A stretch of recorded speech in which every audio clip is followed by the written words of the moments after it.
I'm Frances Gilberta Fletcher Luther is my married name, and I'm from Missanabie Cree.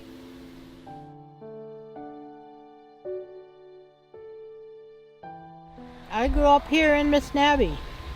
I was born in Chapleau, but they brought me back here. This was our home, so they brought me back home here. And I grew up here till I was sent to boarding school, which was in Chapleau. It was Chapleau Indian Residential School, so that's where I went when I was 6 years old.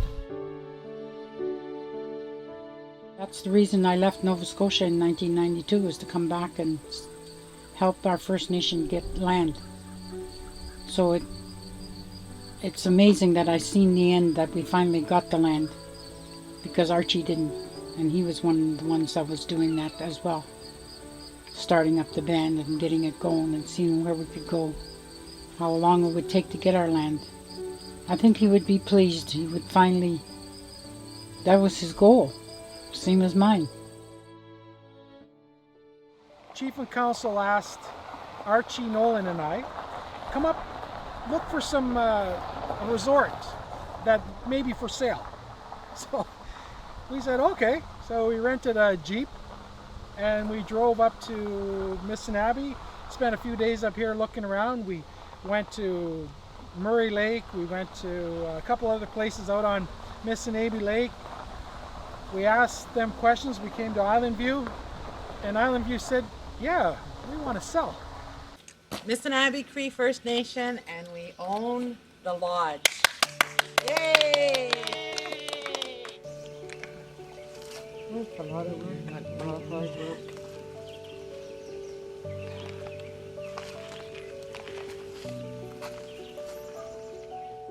That's our land. We have the papers and everything is signed. Well, I'd just like to say that I'm glad to be here. I'm not on the reserve yet, but I hope to be, and in the years to come.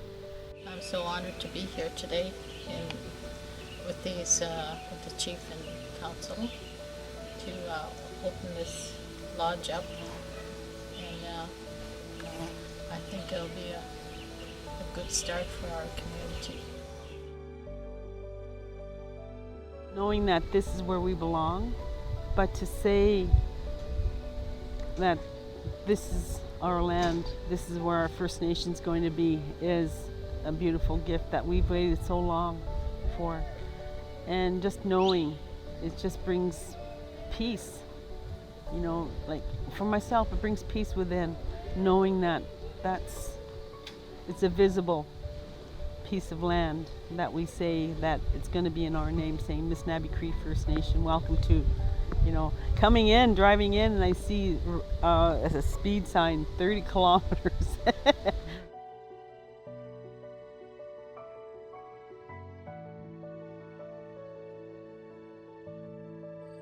And I was on council for 9 years, and when we first filed the claim, we heard rumors that it was going to take 25 years, so that's about true. At the time we thought, no, it's not. We're going to get this done quick. But that's the way government works. There's no speedy recovery for land claims. Now, I know that now. In terms of my family, they were very excited as well. Some of them came from the West Coast and some from the East Coast to the gathering.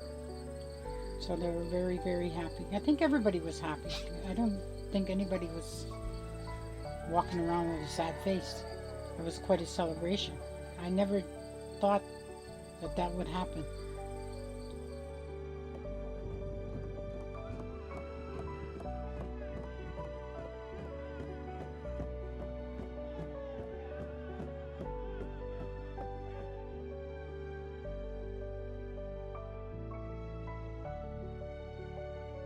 We can build it any way we want. And if people really want the culture, then we need to do that. We need to get our language back. There's still a lot of Cree speakers out there who will come and help us do that. But we got to be serious about it, and we got to start now. And I'm willing to work towards that too. Could you state your name, your age, where you were born, and the names of your parents and grandparents, please? Cree. Yep. Mary Ann go train the Shinkasan. I hadn't used to Italian. Peter Bell got Shinkadegasti. I kumaga kan Taugian wira Poki Shikadem Gawi got Chia. Gawi pan. Barbara Pansky Shinkaso. No kumaga wira beat the spreadsheet. Muliska you scale ma wira nemotion. No Tawi maga wira Obistegayata. Peter Bell motion the Shikan and I go down the Gauchi Pahel. When I first started coming to our gatherings, I think it was not long after John Fletcher was our first chief in 1992, and we had our first meeting in Wawa and said, what are we going to do? We've got a little bit of funding, I think it was $35,000 a year. A bunch of us went to Wawa and started having these discussions, and John was our chief, and then he set up an office in Thunder Bay, and he asked me to help him on some of the meetings he attended in Timmins through the Mushkegowuk Council or Missanabie Nation, and so we didn't even have a place to come and meet. We met in Sault Ste. Marie, we met in Thunder Bay. It was when we first came up to Missanabie and met at, I think we stayed in Ernie's campground, and we had the big tent put up on the rink. That was where we're going, yeah, this is our territory. This is where we belong. So that was about 96, something in that area there. And then 2001 was the last year we actually held that meeting, and it was an election that year. That was the last year we held that election in Missanabie itself.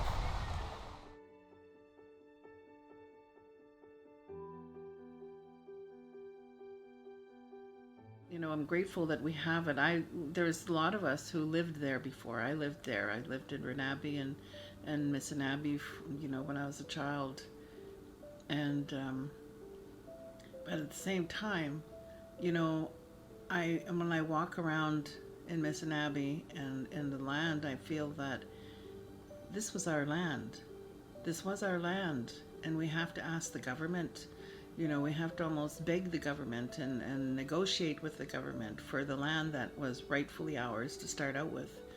Although I'm grateful that we have it, it's bittersweet. I'm really, really happy that we can claim it as rightfully our homeland, which is where many of us lived for years as children and as adults.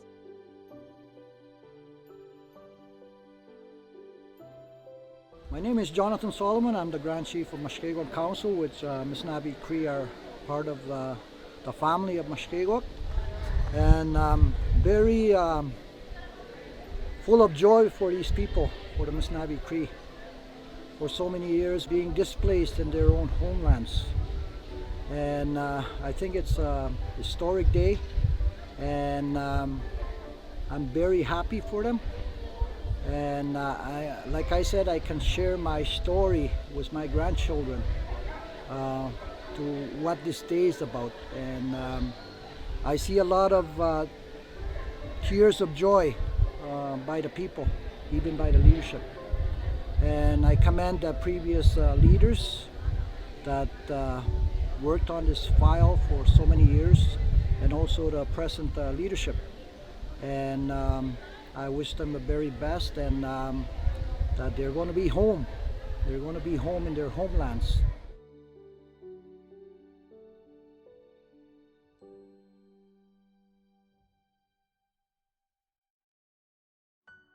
Missanabie Cree First Nation Chief and Council. The first question is, what is Missanabie Cree First Nation working on or planning to work on in developing an artist fund so that professional development can be continued?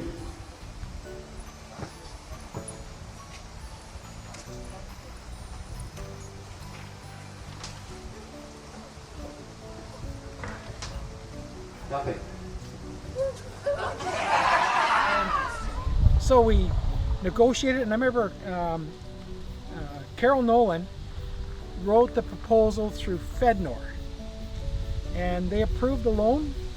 I can't remember how much it was for, $450,000, and we bought this place, Island View Camp, in 1999. And so we still had, that year we had the gathering in Missanabie. Some people stayed here. The next year, same thing, and then 2001. 2002 was the first year we held our meeting completely here at Island View. We didn't have the trailer there. What we did was we put up that tent. And we put plastic up along the walls because it was so cold that summer. We had a wood stove in there with a long chimney that ran, stovepipe, that ran almost like half the length of that plastic tent. And that's how we kept warm. But also, in September, we had the Mushkegowuk gathering here. That was the first year Missanabie Cree agreed to the Mushkegowuk gathering. So I remember sitting there with our tables with all the chiefs and counselors from the other 6 communities.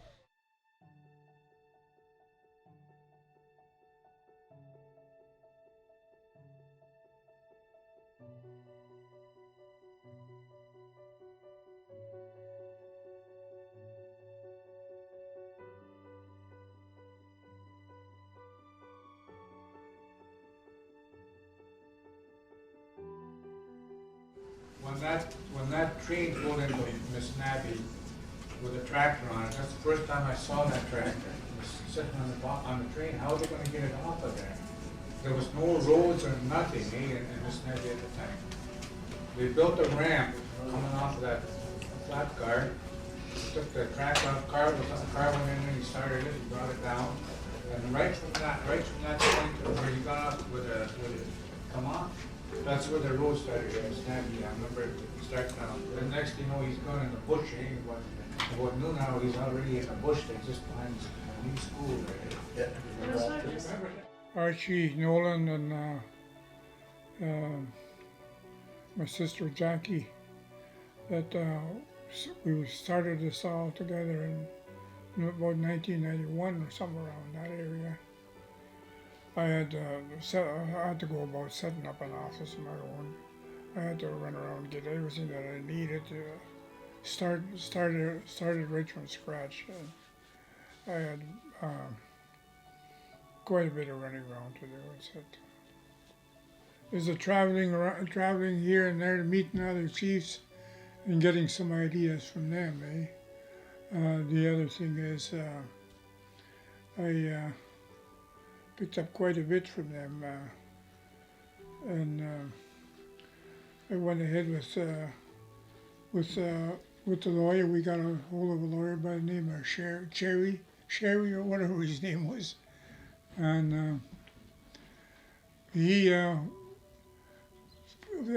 filled in our applications for. This was after a little while we were. Filled up our applications for land base for Missanabie at the time.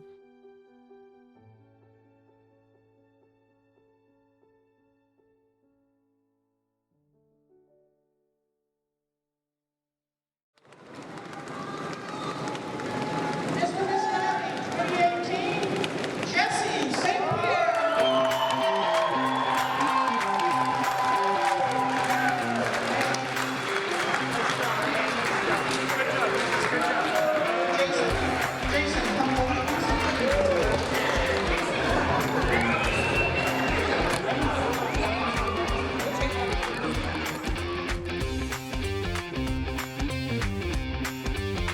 I come from a family of humorous men, men that love to laugh and tease and joke and have fun. I said, I bet you there's a lot of Missanabie Cree men like that too. So it sounds like a relatively easy idea to recruit funny, humorous Missanabie Cree men who would be willing to do what I'm going to ask them to do. And at the time, I based it on a competition of some sorts, and I wanted to incorporate culture into it. So part of the Mr. Missanabie entertainment night that I planned involved asking them, name the 4 colors. Who is the chief of Assembly First Nations? We're going to start with the knowledge part because we know our Missanabie men are really intelligent people. They know lots about everything. And just ask Sean, he'll be the first to tell you. Okay, Sean, I have a question to ask you. Remember the question I gave you? Okay, I want you to tell me who the leaders are of the Assembly of First Nations. Who's the leader of the Missanabie Nation, the Mushkegowuk Tribal Council, and the Chiefs of Ontario?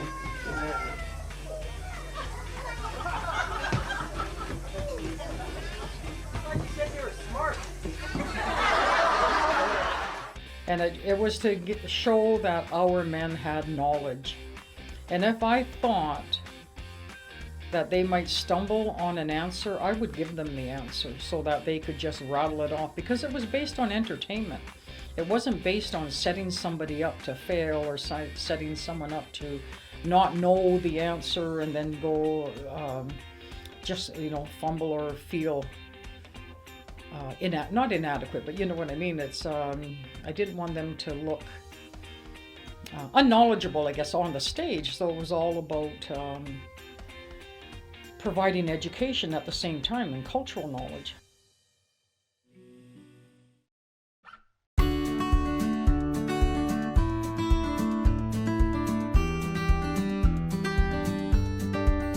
I'm Louis Bizzano. So I was taught to put up the teepee by Leo Binda.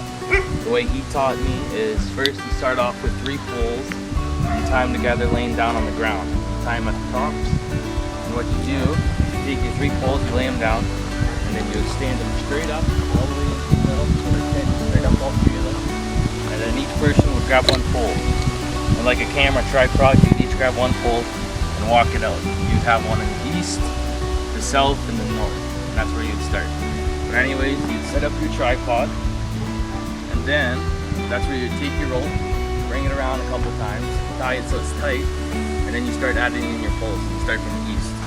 So you would add 1 there, 2 here, 3 here, and I think another 2 there. And that's supposed to represent like your grandfathers, your grandmothers, your aunties, your uncles. But that's the gist of putting up the teepee. And then when they put on the tarp, you would take one of your poles and you would tie the canvas to one of the poles, and you just take it, drop it right here, and it would just unravel. It would unravel all the way around. And it has ears on the teepee, so you'll be able to grab with the ropes, pull it together in the front, pull it together in the front, put the pins in, and that's about it. Pretty easy, as long as you got the people. Up fast. The only problem with this one was we ran out of poles, so we had to cut new ones. We had to cut brand new poles and skin them all ourselves. That's why it's kind of leaning, because the poles are a little heavy. But other than that, that's all you need to put up with teepee.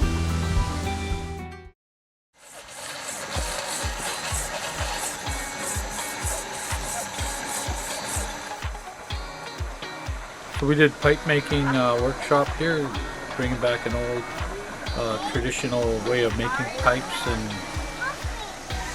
even in today's society as an artwork, plus bringing back the culture where Native people should be smoking their pipes once again. We polish them up with sandpaper, go from a 320 and we worked up to 1,000, and then we cure them in the fire with beeswax and berries.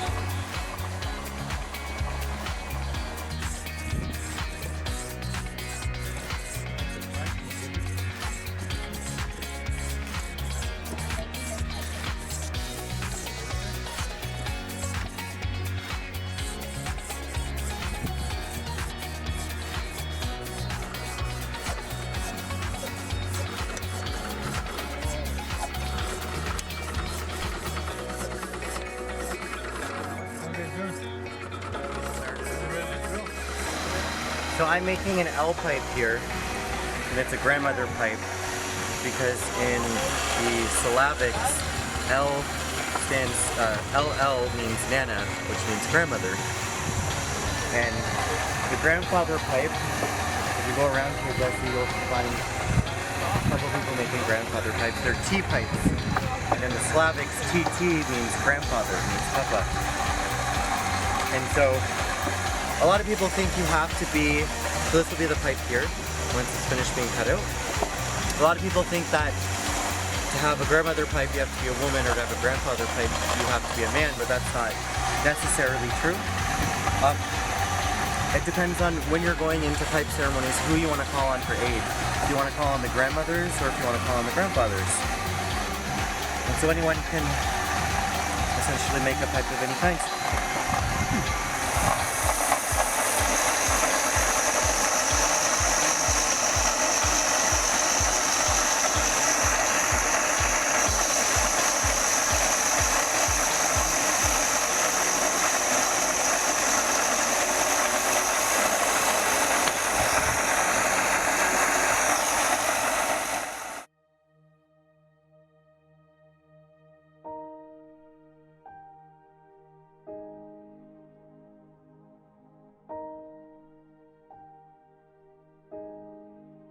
My name is New Dawn Woman of the Cree Nation of Missanabie.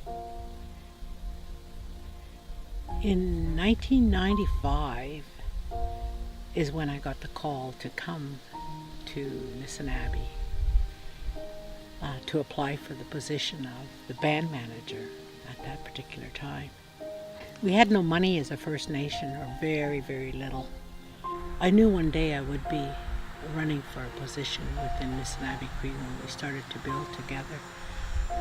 So I went to Chemainus Native College, did Native Studies. I then went to the Merit Technical Institute. It was only then that I decided I would apply for that job as a band manager, because I didn't have the tools before, and I really knew I needed them to be effective as a manager, and they served me well.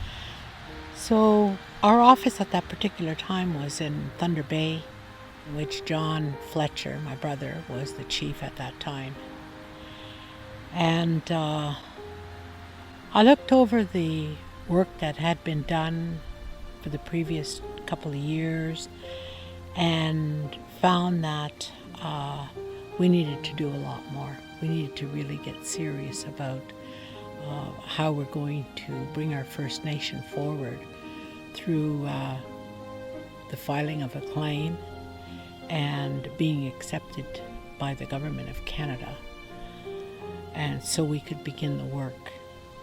Glenn was very instrumental in bringing us forward to the federal government to apply for funding to embark on our journey of the land claim.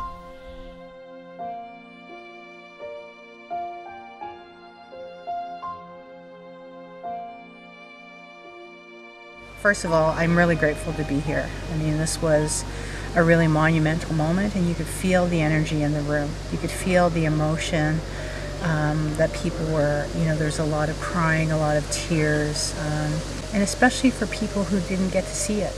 I saw the chief get very emotional when he talked about one of the former counselors who is not here to witness it. And so there's so much emotion and so much effort's been put in to having this land base come together. What I heard people talk about is how long they've waited and how much they've waited for this moment, and how much they feel that this moment is life-changing for them. And it expands forward into the future, and it even expands backward into people who just are not here to witness it. So it's really amazing for me as the Ontario Regional Chief to be asked to speak and to witness this. It's a real turning point for the community. And one of the things that I said when I talked was that home is where our families are. So home is the safe place. Home is the place where we raise our children, where we create an environment so that our children and our families can be healthy, they can be happy, they can be prosperous. That's what home is. So when we think about First Nations, the home is not just the physical structure of a house. The home is land, because intrinsically and historically, we are connected to our land. The earth is our mother. And so when this community got its land base of having a reserve, it was like having a grounding place for them in their community. So it's really has a big, big meaning, and I'm so happy for them, and I'm so grateful to have been able to witness it.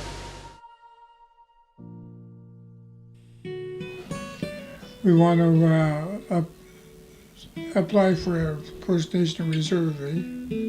So they gave us some forms to fill out and everything, and the lawyer filled it out. Sherry was a lawyer. And we filled them out, one for the provincial government, one for Canada. So I had to sign the two of them with the lawyer and the witness. I don't know who the witness was, I can't remember. But anyway, that's the way it all started out in the waiting period. We had to get help, and it was getting it was getting to be more work to be done. You know, I had Debbie working with me also. She was my bookkeeper, or whatever you want to call her, secretary. We're all scattered right across the country. Everybody knows that, and there's still people in the States and that. So him and my dad worked closely from 1989 and on. We opened an office in Thunder Bay, I think it was around 1991. It was on May Street. And Archie had come and asked if I would be the office person because I had a background in that. And I said, sure. So, you know, I set up meetings for them, and we held meetings in Thunder Bay. I took training to be to do the status cards and stuff like that. I was sent to Sudbury to do that. I did the books, and I did like the minutes of all our meetings and everything. It basically took care of the office and everything involved with that.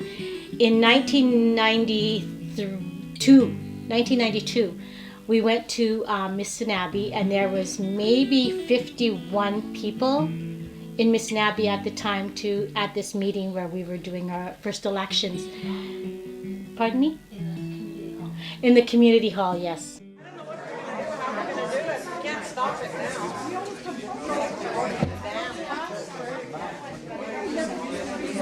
Jackie, you can't stop it now. We've opened the dam. Just make sure all the others can see that.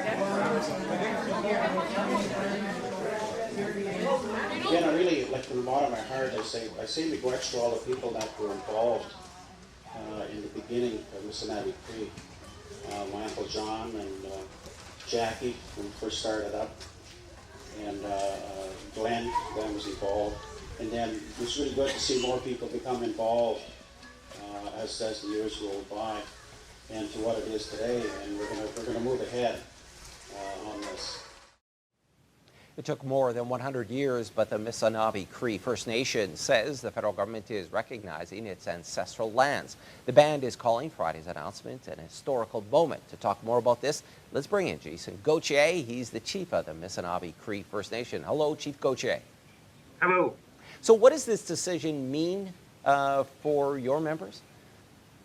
I mean, it's pretty significant. We're looking at a place that we've always called home, giving the reserve designation to it. I think that we're pretty excited about, starting to build a new community on this new reserve land. So give our viewers a sense, where is this territory that you now can call home? Well, the reserve itself, our traditional territory spans is a very large area between Shapleau, Wawa, up by Highway 11, Highway 101. But our reserve is northeast of Wawa, northwest of Shapleau, up one of the highways, 651, about 54 kilometers. So it's a big piece of territory then. So why did it take so long for the federal government to recognize and act on this claim?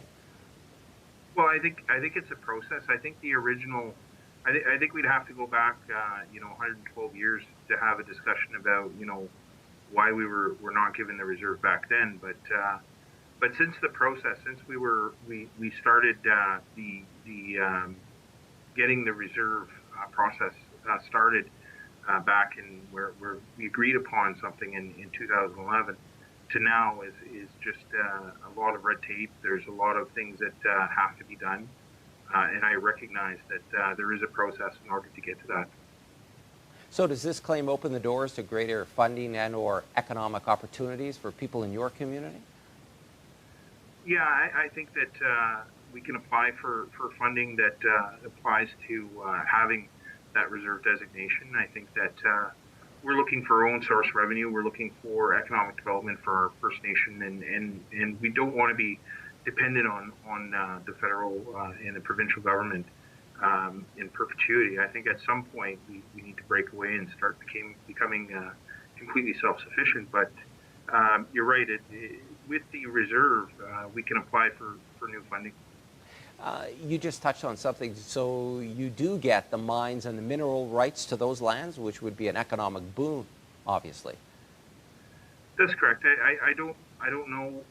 We haven't really planned on what we're going to do with those particular that particular right in that part of the agreement. I think that we're more focused on creating a place for our community members to be. All right. Well, thanks for this, Chief. You're welcome. That was Chief Jason Gauthier in Sault Ste. Marie.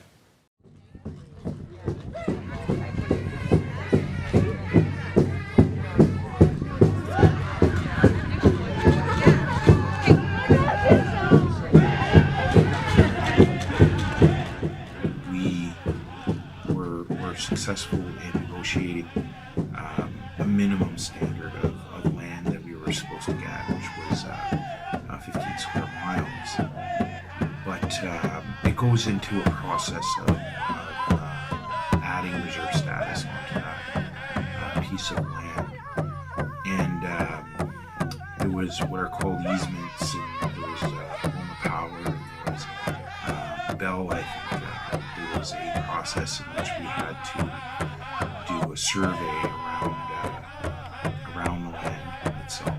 There was a environmental assessment that had to be done. That usually takes a fair amount of time. So we weren't really sure when it was going to get done. So we met with them to make sure that that things were getting done. There were times where we've had to really sort of challenge that process and make sure that it was getting done, but we did, and we made sure that we did our due diligence to make sure that it was still moving along, and then we had some assurances in the past couple of years that it was going to be completed very soon. But I mean that's sort of ambiguous, right? We're not really sure what that means. So we said, we would continue to lobby until it was completed, and so we had some kind of some commitment at some point that they were going to do the best they could before the end of June 2018, but we weren't really sure whether or not it was going to get done. And sure enough, I think it was one of the staff had gotten a hold of one of the lead negotiators at the federal part of this process, and they had let them know that there was going to be the reserve status was going to be given to us was given to us at that time. So we weren't really sure how we were going to share that information all at once. We were thinking, we could sort of wait till the gathering to announce it, but it doesn't take long for it to get out, and I think it was by the next day or maybe even 12 hours later, we had made an announcement to the community that we had a reserve.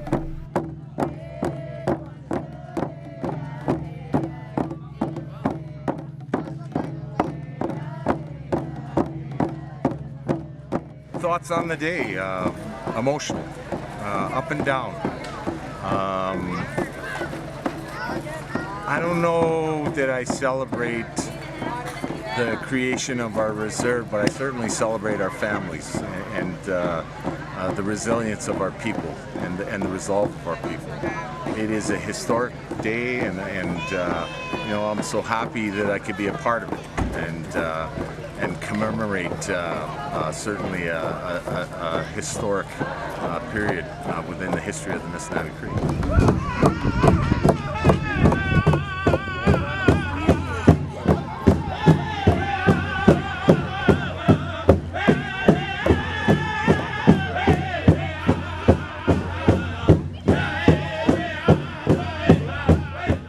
Well, I'm really proud and happy to be here today. I knew this was a long time coming, and I'm just really proud and honored to be a part of this historic day.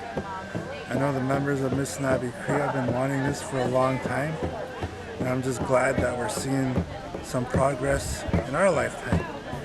And I know there's a lot of work ahead still to bring the members back home, get back to our culture and our traditions, and work on bringing our language back. So I'm just glad to see that the community's taken a major step forward in bringing back our culture and traditions and getting back to our home. I think a lot of the congratulations goes to the people that came before me and who have brought this new way of knowing who we are, where we come from, and leading the way and continuing with their perseverances for the young generations to know who they are, and that's pretty much set in stone with them now. Those new generation that comes up, they know where they come from, the land, and I think that's the happy part for me. And then just going back to the land, what it means to take care of the lands again, what it means to build community and sustain the community. Well, certainly, you know, so many of our people, including myself, didn't know that we were ever actually going to see this day. And I think about my mother, and I think about Archie, and so many others who aren't here and sharing this day with us physically. I know they're with us spiritually, and they would be overwhelmed as well. You know, for the work that they did, to see the results of how the work of their families together were able to bring about you know, a homeland for our people. You know, we were fortunate enough this morning to have Leo smoke Archie's pipe. We smoked that pipe when we signed the legal agreement in 2011. So, you know, it is a tremendous day, and I'd like to focus on the resilience and the perseverance of our families and the character that you know, many years of struggles built for them. Oh,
Regrets. Beautiful side. Awesome.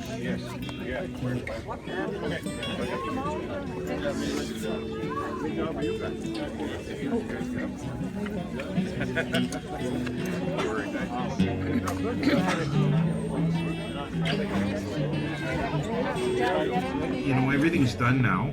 We in the reserve part of this, and I think that you know, it's completed, and I think that our ancestors would be very proud of us and what we've done, and we can finally come home.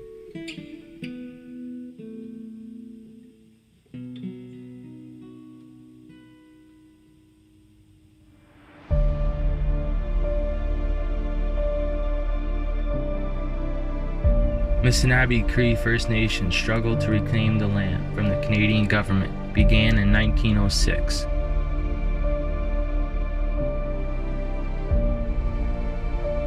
But James Fletcher's claim that the former territories of Missanabie Cree was to be recognized as theirs and returned to the people was ignored.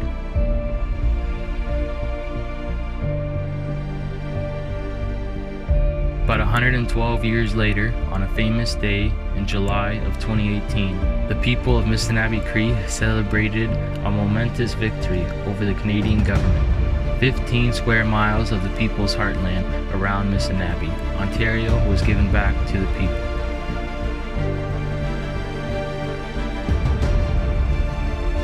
This is not the end of the struggle to reclaim all territories that have been seized by the colonial imposition. But it was a day for both past, present, and future generations of Missanabie Cree to join as one. In a changing world, Missanabie will always be the home of Missanabie Cree. It is where the people can relate and connect, and should they choose to live and prosper there, however large or small the size of the community,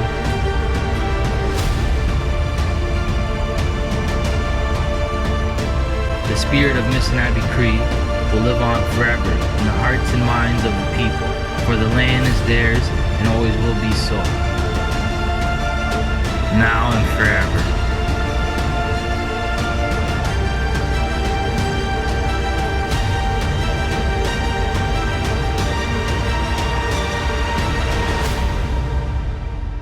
The story is not over, but we are finally home.